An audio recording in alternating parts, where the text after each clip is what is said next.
Estábamos, no sé si os acordáis, en Gálatas. Estamos en Gálatas. ¿Alguien se acuerda en qué parte estábamos de los Gálatas? ¿En qué capítulo, versículo? Seguimos, estamos en Gálatas, capítulo 2, y ahora estamos en el versículo 17 y vamos a acabar el capítulo hasta el 21. He titulado este sermón Muertos a la ley y vivos en Cristo. Y viendo estos versículos me daba cuenta de algo.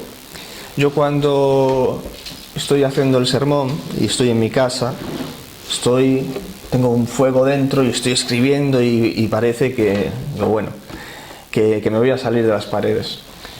Pero cuando llega el día del domingo y tengo que venir a predicar, yo creo que se me pone la cara blanca. Es como, yo siempre soy como, es que yo no sé, ahora me da miedo, estoy nervioso, tal, y para allá. Y claro, reflexionando sobre estos versículos, que es lo que vamos a ver hoy, es la fuerza entre el legalismo, entre las obras de la ley, entre buscar los méritos propios frente a los méritos de Cristo. Pero cuando vengo aquí y me siento, cantamos de la gloria de Dios, de la fidelidad de Dios, me di cuenta de que el que predica no soy yo, sino es Cristo a través de mí. Y eso me da tranquilidad, y cuando vengo aquí allá al estrado, al púlpito, me tranquilizo, porque sé que no son mis palabras, son las del Señor. Porque esa es la importancia y la verdadera predicación, no palabras humanas, sino palabras divinas. Entonces, para empezar ya con estos versículos, vamos a leerlos. Capítulo 2 de Gálatas, versículos 17 al 21. Dice: Y si buscando ser justificados en Cristo, también nosotros somos hallados pecadores, ¿es por eso Cristo ministro de pecado? En ninguna manera. Porque si las cosas que destruí las vuelvo a edificar, transgresor me hago. Porque yo para la ley soy muerto para la ley, a fin de vivir para Dios. Con Cristo estoy juntamente crucificado, y ya no vivo yo, mas Cristo vive en mí. Y lo que ahora vivo en la carne, lo vivo en la fe del Hijo de Dios, el cual me amó y se entregó a sí mismo por mí. No desecho la gracia de Dios, pues si por la ley fuese la justicia, entonces por demás murió Cristo. Vemos en los versículos 17 y 18 que siendo justificados en Cristo, también nosotros somos hallados pecadores. ¿Es Cristo ministro de pecado? En ninguna manera. Lo que está aquí exponiendo Pablo es que la ley debía de servir como una guía, como un tutor que nos señalaba hacia el pecado, que nos debía demostrar al futuro en Cristo, porque la ley no nos puede justificar. El que nos justifica es solamente Cristo. La justificación se obtiene a través de la fe en Cristo, y es esa fe en Cristo sola la que reduce a todos los hombres, judíos y gentiles, a simplemente pecadores. Este fue también un grito de la Reforma, la sola fide. La sola fide, eliminando cualquier privilegio o mérito humano para llegar a la salvación. Recordamos en la época de Lutero, para llegar a ser salvos, debían de, por ejemplo, pagar las indulgencias. Para hacer eso, primero tienes que desactivar debían de guardar penitencia y debían de guardar la ley, también los judíos. Los reformadores gritaban eso, la equidad, porque la equidad es a través de la fe en Cristo, porque todos estamos despojados, somos todos pecadores y necesitamos solo la fe en Cristo para ser salvos. Si os acordáis, en el versículo 15 que estuvimos estudiando hace poco, los judíos pensaban eso mismo, que por ser simplemente judíos, por tener la ley, por tener las obras, por tener la circuncisión y el pacto, ya eran salvos, pero no tenían fe en Jesucristo. Dice Pablo: y si buscando ser justificados en Cristo, también nosotros somos hallados pecadores. En la Reina Valera 60 quizás no se entiende muy bien. Buscando una traducción más dinámica, en la NTV, les. Pero supongamos que intentamos ser declarados justos ante Dios por medio de la fe en Cristo, y luego se nos declara culpables por haber abandonado la ley. ¿Acaso esto quiere decir que Cristo nos ha llevado al pecado? Por supuesto que no. Claro, el argumento de Pablo está diciendo, si los judaizantes tienen razón de que solo buscando esa fe en Cristo y nos quitamos de la ley, entonces, por ejemplo, nos volvemos pecadores. Cristo nos ha enseñado pecado. ¿Por qué? Porque Cristo dijo que los alimentos no contaminaban al hombre. Decían que no había alimentos impuros, que todos son limpios y que los pecadores se salvan por acudir a Él. ¿Qué pasa? Que Pablo, por ejemplo, había caído entonces como un pecador, como Bernabé y como los otros, por haber comido con los gentiles.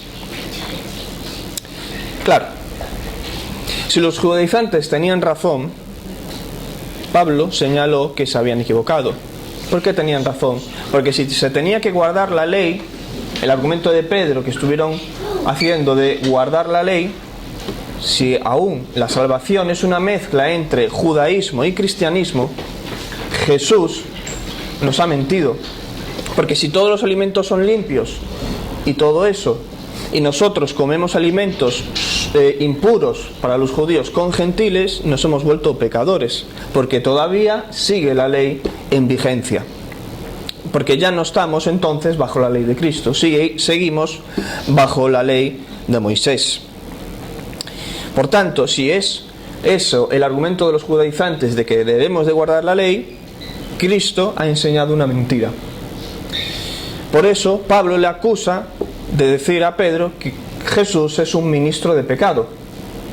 Has dicho, Pedro, Jesús es un ministro de pecado. Ha enseñado una mentira. Y eso es muy importante. Eso es muy importante, porque están acusando a Jesús de haber pecado. Y claro, acusar a Pedro de que Jesús ha pecado es muy grande.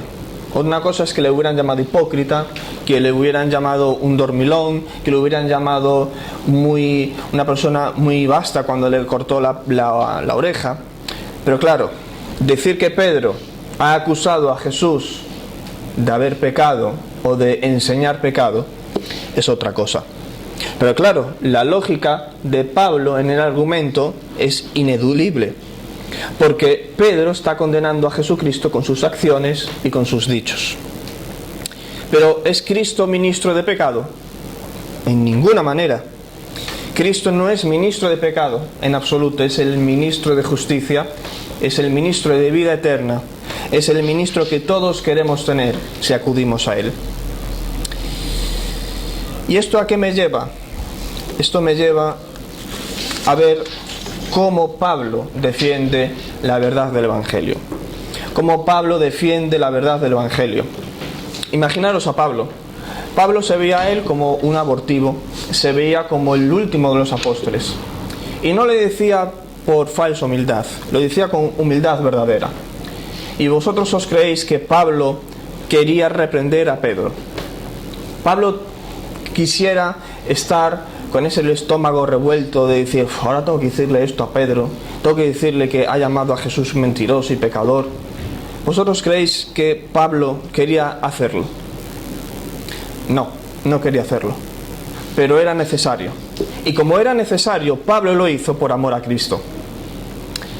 Nosotros también debemos de estar decididos a hacer defensa de nuestro Señor Jesucristo cuando es atacado. Imaginaros cuando nos dicen que Cristo no existe, que la salvación es de todos los hombres, sea y cual sea su vida. Si tiene una vida pecaminosa, el Señor conoce todas las cosas, Dios conoce todas las cosas. Y Dios se vuelve simplemente pues un Dios, un viejo amoroso que salva a todo el mundo sin importar su fe en Cristo.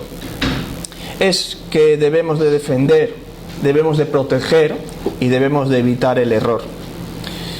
Pablo está defendiendo y protegiendo el error de los judaizantes, de que la salvación se obtiene judaizando, que la salvación se obtiene por las obras y por los méritos de Cristo, por los méritos de la ley.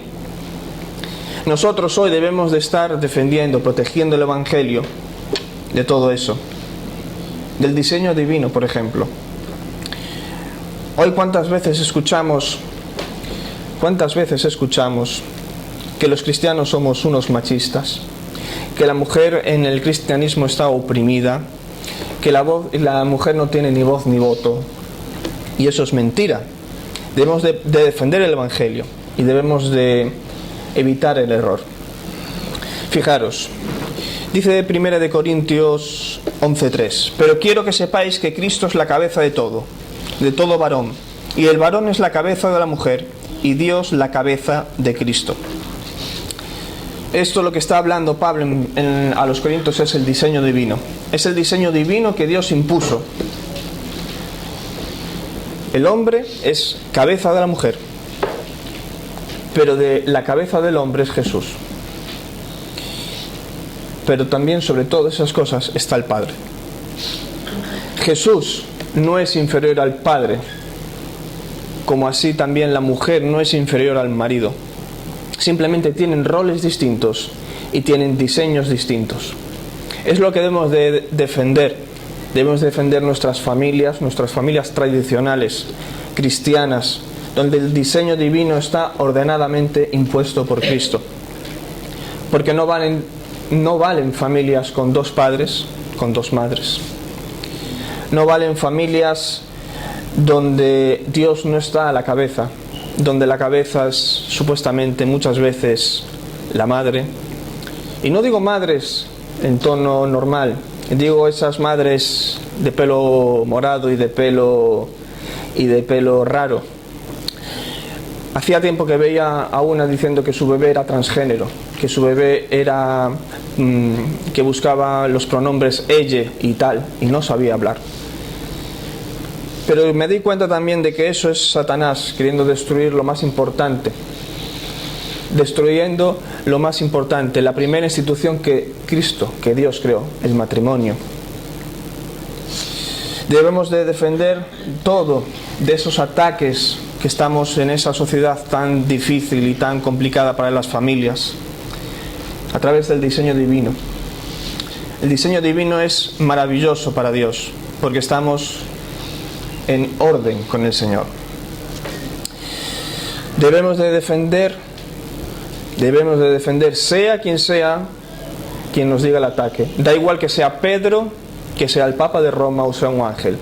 Si alguien está irremediablemente errado, si está irremediablemente errado, debe de estar amonestado por tal peligro.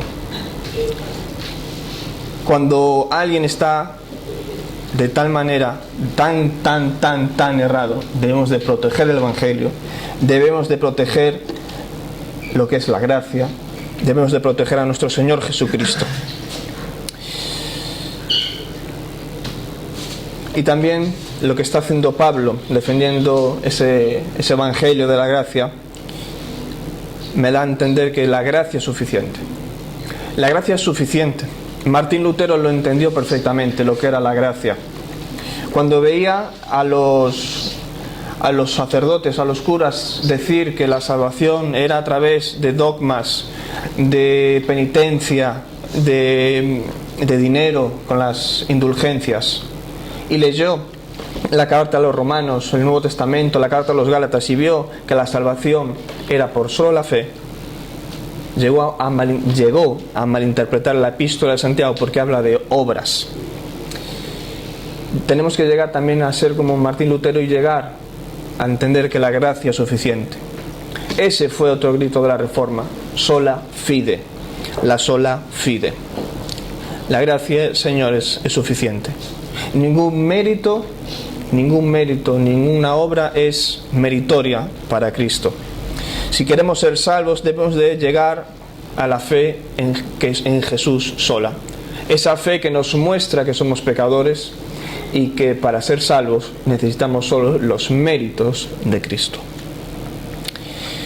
Sigue el versículo 18 diciendo: porque si las cosas que destruí las vuelvo a edificar, transgresor me hago. ¿Qué quiere decir esto? Que si tratas de edificar un sistema legalista, cuando lo has destruido a través de la predicación del Evangelio, como lo hizo Pedro, solo te queda ser un hipócrita. Porque si has enseñado, has predicado sobre la gracia, y después de haber conocido, vivido en la gracia al Señor Jesucristo, vuelves atrás para ser salvo a través de las obras, eres un hipócrita. Eres un hipócrita, Pedro. Pero también nosotros hoy podemos pensar y haceros una pregunta. ¿Has edificado la ley después de conocer la gracia? ¿Qué quiero decir con esto? Pecas, has pecado y ahora dices: no puedo llegar a Cristo ahora porque soy demasiado indigno. Tengo que hacer X cosas para ser un poquito más santo. Pues voy a ir a la iglesia y voy a leer un pasaje, un versículo, 2 versículos. Voy a refrenar un poquito mi lengua. Y así. Cuando él o ella, cuando tú te sientes un poquito más santo, más cerca de Dios, vas y le pides perdón a Dios. Pues, señores, hermanos, este no es el método de Cristo. Porque si estás haciendo todo eso, estás justificándote por las obras. Si haces todo esto, si te sientes que has pecado y tienes que hacer algo para llegar a Cristo, estás menospreciando la cruz. Estás menospreciando el sacrificio de Cristo. Fíjate lo que dice Primera de Juan: hijitos míos, estas cosas os escribo para que no pequéis. Pero si alguno peca, abogado tenemos para con el Padre, a Cristian el justo. No dice eso. Dice a Jesucristo el justo. Porque el justo es Jesús. Tú no puedes hacer obras justas delante de Dios que te salven. Porque solo es la gracia que ofrece Jesús la que salva. Dice Lucas: no he venido a llamar justos, sino pecadores al arrepentimiento. No he venido a llamar justos, sino a pecadores al arrepentimiento. Porque cuando hacemos esto nos estamos considerando justos. Y si nos consideramos justos, Jesús no tiene nada que hacer con nosotros.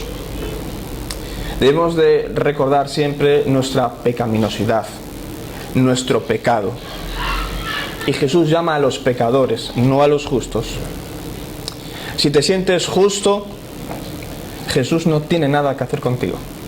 Pero si te sientes pecador, Jesús llama a los pecadores al arrepentimiento. Por tanto, Iglesia, que ese llamamiento al arrepentimiento no sea en vano. Fijaros ahora entonces lo que dice el versículo 19. Nos cuenta: porque yo por la ley soy muerto para la ley, a fin de vivir para Dios.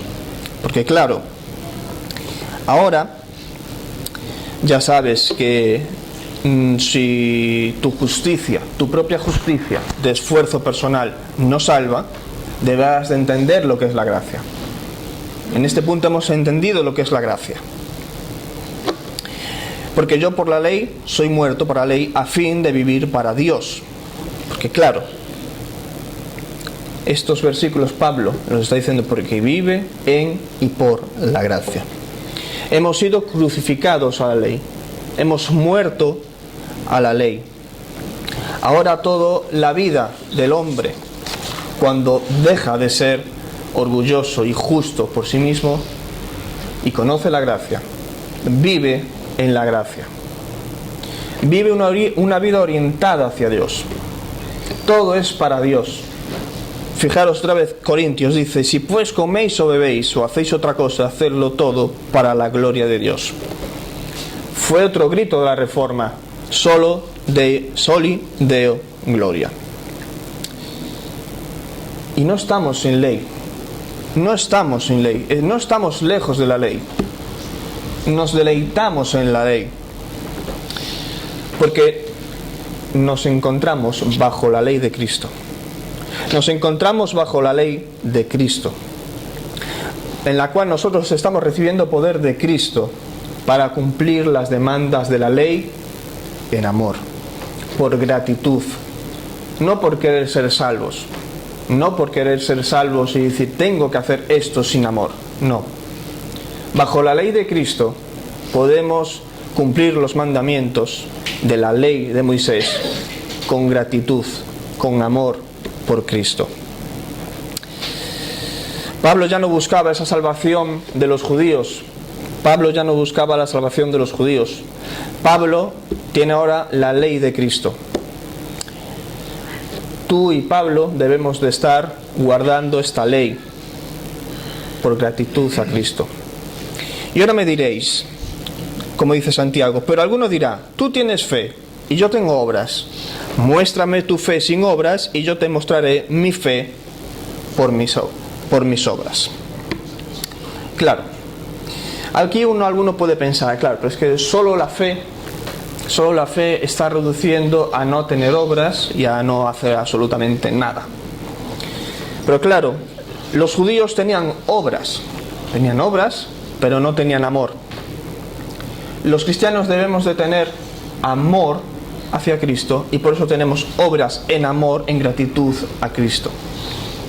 Gálatas dice, porque en Cristo Jesús ni la circuncisión vale algo, ni la incircuncisión, sino la fe que obra por amor. Por eso Pablo, en el versículo 21, dice, no desecho la gracia de Dios, pues si por la ley fuese la justicia, entonces por demás murió Cristo. Lo que está diciendo es otra vez, aquel que persiste en ganar su salvación a través de sus méritos, de sus esfuerzos, está condenado al infierno. Porque si la justicia se puede obtener a través de tus propios esfuerzos, estás otra vez desechando la muerte de Cristo. La muerte de Cristo para ti ha sido vana. La gracia de Dios es el único fundamento para la salvación. Y claro, aquí hay un tema que me gustaría tocar. Hay muchos que me dicen, pero Cristian, la salvación se pierde. A mí cuando me dicen eso, tiemblo. Cristian, la salvación se pierde. Claro, pero algo que has perdido, lo debes de ganar. Pero claro, esa lógica ellos no la entienden. El peligro de desconocer la obra de redención, la obra salvadora de Cristo, el peligro del desconocimiento, como decía Oseas el otro día en mi devocional, provoca una deshonra a Dios. Provoca una deshonra a Dios porque están intentando ser salvos, están intentando cooperar para ser salvos a través de Cristo. Veo mucha gente cuando entra en esas iglesias que dice que la salvación se pierde. Veo ese legalismo de esas personas. Y claro, lo hacen por desconocimiento de la palabra. Porque claro, ellos entran, le dicen que hay un cielo y hay un infierno. Siempre digo este ejemplo. Y claro, si hay un cielo y hay un infierno, hay que ser muy tonto para elegir el infierno. Por tanto, ellos se mueven en un mundo, en una ética, en una cosmovisión ética cristiana, pero no por amor a Dios. Sus acciones, sus obras no son por amor, son por miedo y son por amor a sí mismos. Porque es amor a sí mismo de salvarse del infierno, no en gratitud a Cristo. Es muy importante conocer la forma en la que Dios nos salva, de cómo Dios nos salva, que es por la gracia. Y claro, también estas personas me dicen, pero entonces, si la salvación no se pierde, hacemos libertinaje. Tú puedes ir allá y puedes hacer esto y te puedes ir de discotecas y de copas y de tal, que tú eres salvo, ¿no, cristiano? En ninguna manera. En ninguna manera. Le respondo: con Cristo estoy juntamente crucificado, y ya no vivo yo, mas Cristo vive en mí. Y lo que ahora vivo en la carne, lo vivo en la fe del Hijo de Dios, el cual me amó y se entregó a sí mismo por mí. El último versículo, el versículo 20 de Gálatas de este tema. Cristo vive en nosotros. Nuestra vida es una respuesta de amor hacia Cristo. Es una vida en gratitud a nuestra obra de salvación realizada por Cristo. Si te sometes a la ley, si te sometes otra vez a la ley, estás cancelando esa unión con Cristo en la cruz. Es volver a vivir en la ley, es volver a vivir en pecado. Porque con la ley nadie es salvo, porque nadie puede hacer todos los mandamientos de la ley, salvo Cristo. Si alguien quiere ser salvo a través de la ley, es imposible que cumpla todo y todos los mandamientos de la ley. Por tanto, si me dicen que la salvación se pierde, les digo no, porque tú no puedes ser tan justo, ni puedes hacer todos los mandamientos que pone la ley y que exige la ley para ser salvo, porque tú no eres Cristo, esa persona que hizo y vivió bajo la ley perfectamente sin pecado. La ley nos condenaba. La ley nos condenaba. Y Pedro, que había conocido la ley y había conocido la gracia, y ahora vuelve para atrás. Y es algo muy peligroso en la iglesia. Conocer la gracia y después irte a la ley. Nuestro Señor Jesucristo, el cual me amó y se entregó a sí mismo por mí. Y cuando veo su sacrificio digo: estoy juntamente crucificado con Cristo y ya no vivo yo. Porque el viejo yo que intenta ser justificado por mis obras, por mis méritos, está muerto en Cristo. Cuando ves esa obra de realización en la cruz, ahora puedo decir: vivo para Dios porque Cristo vive en mí. Porque Cristo vive en mí. La salvación no se pierde porque yo haga esto o lo otro. No, porque no lo voy a hacer. Porque Cristo vive en mí. Y si Cristo vive en mí, que es la verdad, que es la razón del ser cristiano, es el modo de ser del cristiano. Si Cristo, que es santo, Cristo, que es perfecto, mora en mí, yo no tengo otra cosa que demostrar lo que se vive dentro de mí. Si Cristo vive en mí, voy a demostrar su amor, su paciencia, su humildad, su benignidad, su misericordia, su amor. Porque todos los que viven para la ley son de la carne. Pero los que viven en la gracia somos, por eso digo, somos del Espíritu. Romanos 8:9 dice: mas vosotros no vivís según la carne, sino según el Espíritu. Si es que el Espíritu de Dios no mora en vosotros, si es que el Espíritu de Dios mora en vosotros. Y si alguno no tiene el Espíritu de Cristo, no es de él. La santidad del que mora en nosotros, de Cristo vive en mí, debe de ser explotada, debe de ser echada afuera hacia nosotros con nuestro carácter.